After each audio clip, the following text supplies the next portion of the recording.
ఒక వ్యక్తి degree complete చేసుకున్న తర్వాత ఉద్యోగాల గురించి ఇంటర్వ్యూలకి వెళ్తున్నాడు అండి. ప్రతి ఇంటర్వ్యూలో కూడా ఇంటర్వ్యూ చేస్తున్నారు, బట్ ఆయనకు ఉద్యోగం అవకాశం అనేది కల్పించడం లేదు.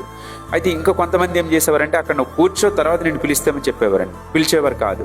అయితే ఆ వ్యక్తి ఇంటికి ఒక డిసప్పాయింట్ అయ్యి ఇంటికి వెళ్ళి మౌనంగా కూర్చుంటే వాళ్ళ అమ్మగారు వచ్చి ఏంట్రా డల్లుగా ఉన్నామని చెప్పేసి వాళ్ళ అమ్మగారు అడగడం జరిగింది.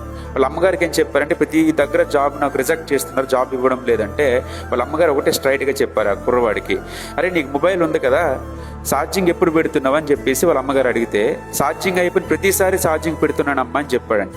ఈ రోజు కూడా నువ్వు ఫెయిల్ అయిన ప్రతిసారి ప్రయత్నించే డెఫినెట్లీ ఉద్యోగం వస్తుందని చెప్పేసి వాళ్ళ అమ్మగారు అడ్వైజ్ చేశారు. అప్పటి నుండి ప్రయత్నం చేస్తూనే ఉన్నాడండి. ఫైనల్గా ఉద్యోగం వచ్చింది. ఇక్కడ ఈ విషయం మీకు ఎందుకు చెప్తున్నానంటే మనకి ఒక మొబైల్కి ఛార్జింగ్ అనేది ఎంత అవసరమో జీవితంలో ప్రయత్నం కూడా అనేది అంతే అవసరం అండి. ప్రయత్నం చేయకుండా సక్సెస్ అనేది మనకు రాదు. దయచేసి ప్రయత్నం చేయండి. ప్రయత్నం చేయడానికి ఎండింగ్ అనేది పెట్టద్దండి. మీరు సక్సెస్ అయ్యేంత వరకు ప్రయత్నం చేయండి. Thank you.